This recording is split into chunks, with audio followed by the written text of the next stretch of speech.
sex determination in humans. In previous class we have studied that fertilization takes place by the fusion of sperm and ovum.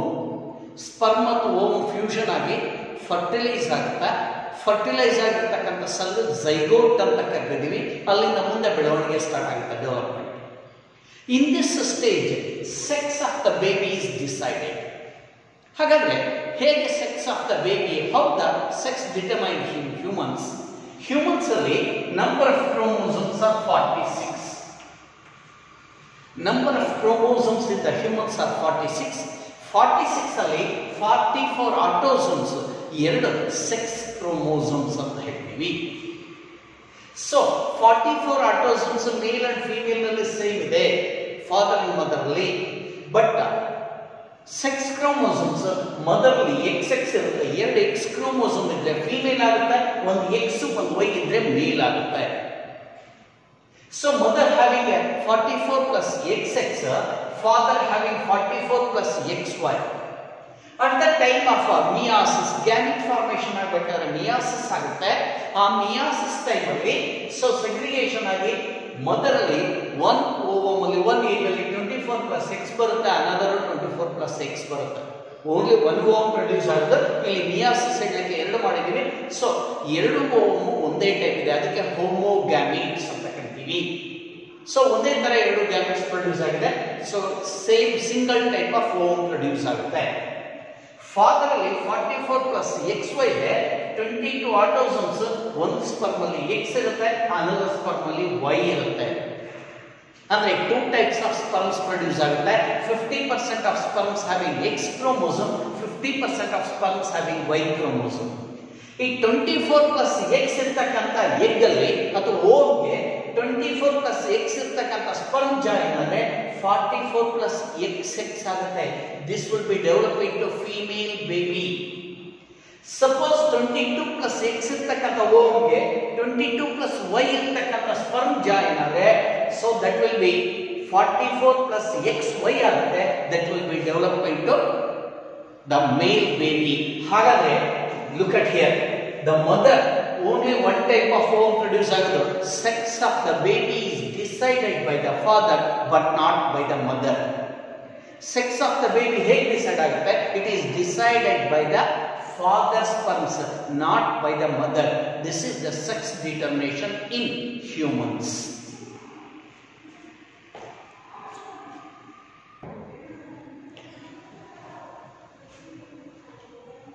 After the fertilization ಆದ ನಂತರ sperm ಅಲ್ಲಿ n number of chromosome ಇತ್ತು 23, ovum ಅಲ್ಲಿ n number of chromosome 23.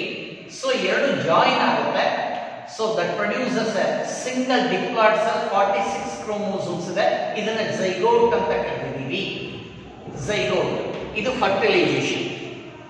After the fertilisation ಈ zygote ಏನಾಗಿದೆ, it undergo mitotic division.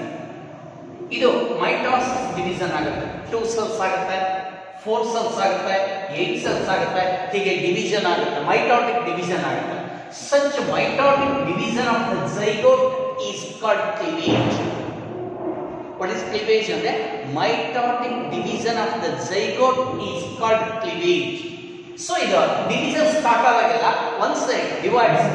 So ಇಲ್ಲಿದೆ, this is the infantibulum, fimbre. So ಇಲ್ಲಿದೆ fertilization, ampulla region ಅಲ್ಲಿ, isthmus ampulla region ಅಲ್ಲಿ fertilize ಆಗುತ್ತೆ. After the fertilization start ಆಗುತ್ತೆ, divide ಆಗುತ್ತೆ. now it started to move. ಯಾವುದು ಡಿವೈಡಿಂಗ್ ಸ್ಟೇಜ್ ಅಲ್ಲಿ ಇರ್ತಕ್ಕಂಥ ಕ್ಲೀವೇಜ್ ಮೂವ್ ಆಗೋದಕ್ಕೆ ಸ್ಟಾರ್ಟ್ ಆಗುತ್ತೆ in the fallopian tube. So 2 cells ಆಯ್ತು, 4 ಸೆಲ್ಸ್ ಆಯ್ತು, 8 ಸೆಲ್ಸ್ ಆಯ್ತು, 16 ಆಯ್ತು, 32, ಹೀಗೆ ಡಿವಿಷನ್ಸ್ ಮಲ್ಟಿಪ್ಲೈ ಆಗುತ್ತೆ. Mitotic division 8 to 16 cell stage ಅಲ್ಲಿ, this is called morula. 8 to 16 cell stage. What is morula? ಅಂದ್ರೆ the embryo having 8 to 16 cell stage. Embryo having 8 to 16 cell stage is called morula, and each cell of this division, cleavage ಇಂದ ಬಂದಿರತಕ್ಕಂತ ಈ ಒಂದೊಂದು cell ನ ಬ್ಲಾಸ್ಟೋಮಿಯರ್ ಅಂತಾರೆ. ಬ್ಲಾಸ್ಟೋಮಿಯರ್. The cells of the cleavage is called blastomere. 8 to 16 cell stage ಅಲ್ಲಿ ಇದ್ದಾಗ that is called morula. Then it proceeds. Morula ಆಯ್ತು, ಮುಂದೆ continue ಆಗುತ್ತೆ. 16 ಆಯ್ತು, 32 cells ಆಗುತ್ತೆ. That will extend. Once it become 32 cells ಆದಾಗ cells rearrange ಆಗುತ್ತೆ. So cells rearrange ಆಗುತ್ತೆ. This stage is called blastocyst ಅಂತ ಕರೀತೀವಿ. ಏನು outer margin ಅಲ್ಲಿ 16 cells ಇರುತ್ತೆ. outer margin ಅಲ್ಲಿ 16 cells ಇದೆ, inner ಅಲ್ಲಿ 16 cells ಇದೆ. Out of 32 cells are blastomeres, 16 marginal ಇದೆ, 16 ಒಳಗಡೆ ಇದೆ. 16 marginal ಇದೆಯಲ್ಲ, ಇದನ್ನ ಟ್ರೋಪೋಬ್ಲಾಸ್ಟ್ ಅಂತ ಕರೀತೀವಿ. Outer marginal cells are called trophoblast. Inner ಒಳಗಡೆ ಇದೆಯಲ್ಲ, this is called mass cells. Mass cells. Inner mass cells, outer trophoblast. ಈ inner mass cells ಅಂತಾನೆ embryo or fetus, ಭ್ರೂಣ, ಬೇಬಿ ಡೆವಲಪ್ ಆಗೋದು ಇದರಿಂದ. Inner mass cells ಇಂದ. So ಇದು covering protective layer. Now it started to move. ಈ stage ಅಲ್ಲಿ blastocyst stage ಅಲ್ಲಿ ಬ್ಲಾಸ್ಟೋಸಿಸ್ಟ್ ಸ್ಟೇಜ್ ಅಲ್ಲಿ ಇಟ್ ರೀಚಸ್ ದ ಯುಟೇರಸ್. ಹೀಗೆ ಇಲ್ಲಿಂದ ಬಂದು ಮೂವ್ ಆಗ್ತಾ ಬಂದು ಇಲ್ಲಿ ಯುಟೇರಸ್ ಇದೆ, ಯುಟೇರಸ್ ಅನ್ನು ತಲುಪುತ್ತೆ. So it reaches the uterus. ಆ ಯುಟೇರಸ್ ಬಂದಾಗ ಬ್ಲಾಸ್ಟೋಸಿಸ್ಟ್ ಇದಕ್ಕೆ ಅಂಟ್ಕೊಳುತ್ತೆ, attach to the wall of the endometrium. Endometrium ವಾಲ್ಗೆ ಅಂಟ್ಕೊಳುತ್ತೆ, ಅದನ್ನ ಇಂಪ್ಲಾಂಟೇಶನ್ ಅಂತ. The process of attachment of blastocyst to the wall of the uterus or endometrium of uterus is called implantation. The process of attachment of blastocyst to the wall of the uterus or endometrium of the uterus is called implantation. Now it continue as a pregnancy. ಇಲ್ಲಿ ಅಂದ ಮುಂದೆ ಅದು pregnancy ಆಗಿ continue ಆಗುತ್ತೆ. This is the implantation. So once implantation is completed, implantation attach ಆಗುತ್ತೆ ಏನಾಗಿದೆ, this outer trophoblast ಇದೆಯಲ್ಲ, ಈ trophoblast ಹೀಗೆ it develop a finger like projection. Trophoblast cells ಇಂದ fingers like projections ಬರುತ್ತೆ, ಬೆರಳಿನಾಕಾರದ projections. ಈ projections ನ chorionic villi ಅಂತ ಕರೀತೀವಿ. chorionic villi ಯಾವುದು ಈ ಪ್ರೊಜೆಕ್ಷನ್ಸ್ ಬಂದಿದೆಯಲ್ಲ ಔಟರ್ ಟ್ರೋಪೋಬ್ಲಾಸ್ಟ್ ಇಂದ, those are called chorionic villi. those chorionic villi, ಈ chorionic villi ಏನಾಗಿದೆ, ಈ ಎಂಡೋಮೆಟ್ರಿಯಂ ಒಳಗಡೆ ಪೆನೆಟ್ರೇಟ್ ಆಗುತ್ತೆ, ಎಂಡೋಮೆಟ್ರಿಯಂ ಒಳಗಡೆ ಚಾಚ್ಕೊಳ್ಳುತ್ತೆ. ಅಟ್ಯಾಚ್ ಆಗಿದೆಯಲ್ಲ ಇಂಪ್ಲಾಂಟೇಷನ್, ಎಂಡೋಮೆಟ್ರಿಯಂ ಒಳಗಡೆ ಚಾಚ್ಕೊಳ್ಳುತ್ತೆ. So it is connected to the mother blood vessel. Mother blood ವೆಸಲ್ಗೆ ಕನೆಕ್ಟ್ ಆಗುತ್ತೆ. It now develop a new organ called placenta. So chorionic villi attached to the endometrium. After the attachment of endometrium connected to the mother blood vessels, now it developed the placenta. So placenta, the definition, it's a new organ connected to the maternal tissue of the mother body and fetus. ಭ್ರೂಣ ಬೆಳೀತಾ ಇರತಕ್ಕಂಥ ಮಗು ಮತ್ತು ತಾಯಿ ಮಧ್ಯೆ ಒಂದು ಹೊಸ organ attach ಆಗುತ್ತೆ. ಅದಕ್ಕೆ structural and organic connection between structural and organic connection between the maternal tissue and fetus. Simple ಆಗಿ ಹೇಳ್ಬೋದು, the structural and functional unit between the organ between the mother and fetus or embryo is called placenta.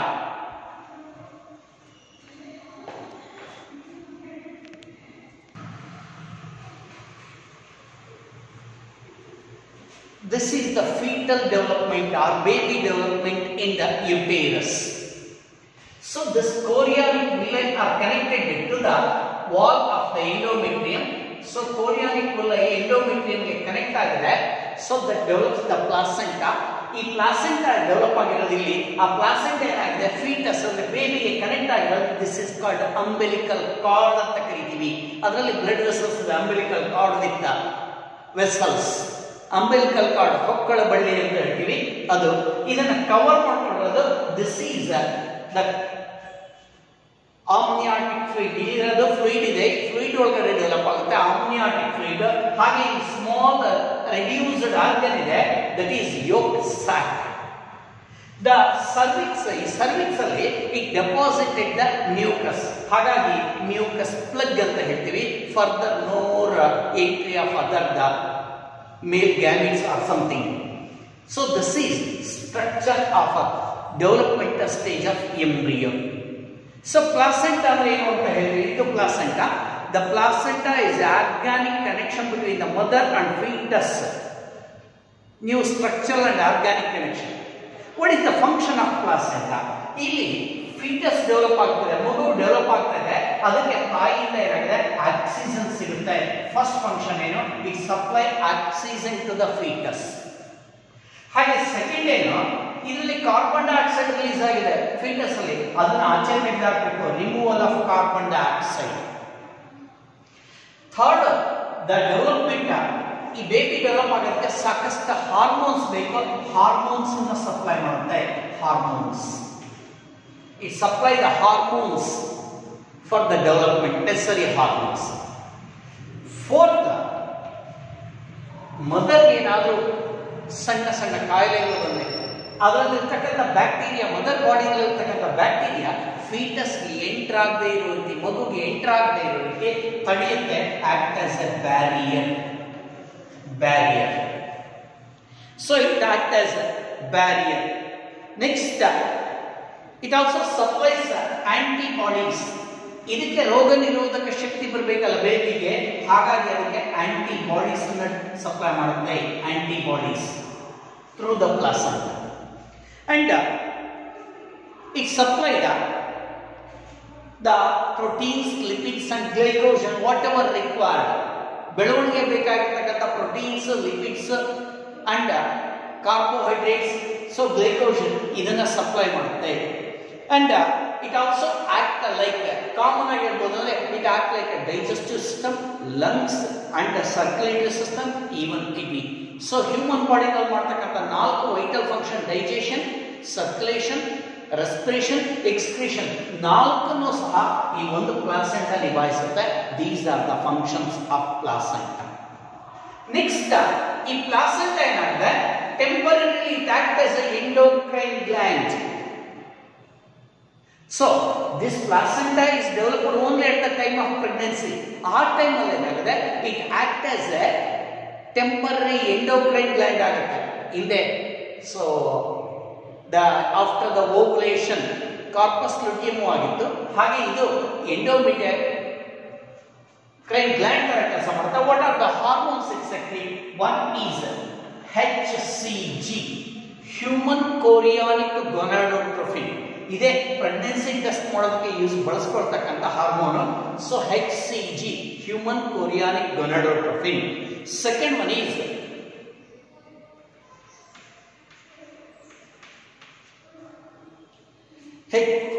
human placental lactogen. Human placental lactogen, HPL. Third is estrogen. And fourth one is progesterone. These are the 4 hormones secreted by the placenta. 2-3 times 2 mark ಕೇಳಿದರೆ mention the hormones secreted by the placenta. HCG full name ಆದ್ರೂ ಬರೀರಿ, abbreviation ಆದ್ರೂ ಬರೀರಿ. HCG human chorionic gonadotropin, HPL human placental lactogen, estrogen and progesterone. ಹಾಗೆ litre ಪ್ರೆಗ್ನೆನ್ಸಿನಲ್ಲಿ, after ಸರ್ಕಮ್ pregnancy development, ಓವರಿಯಿಂದ ಒಂದು hormone produce ಆಗುತ್ತೆ, that is called ರಿಲ್ಯಾಕ್ಸಿನ್. This relaxin is produced from the ovary in the later pregnancy. These are the hormones produced in the placenta.